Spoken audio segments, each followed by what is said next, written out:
Живей в настоящето.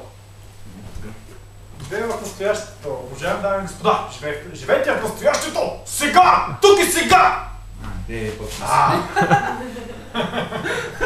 Какво значи настоящето, уважаеми дами и господа? Това значи да живееш на момента, да се радваш на нега. Ако живееш в бъдещето, това значи, че много планираш, моят живот за след една година, след 10 години ставаш като братята американци, брате, които си планират живота нон-стоп, от раждането до смъртта, но по този начин губят всякаква радост. Ако живееш прекалено в миналото, ставаш като някакъв старец, забравил, че още е жив, но живееш някъде там назад в неговите спомени.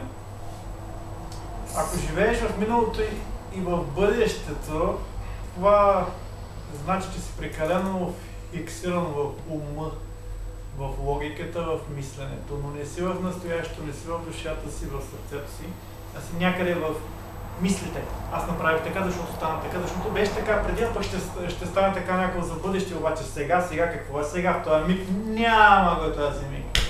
Ще се получава rumination, натрапчиво мислене, уважаеми дами и господа.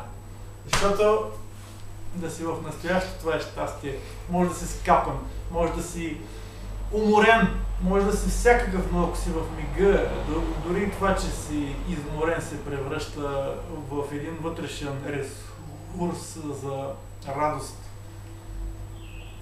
Това се превръща в мига, в щастието, в това блаженство да си между тази и другата мисъл, в блаженството да си в мига, да се радваш на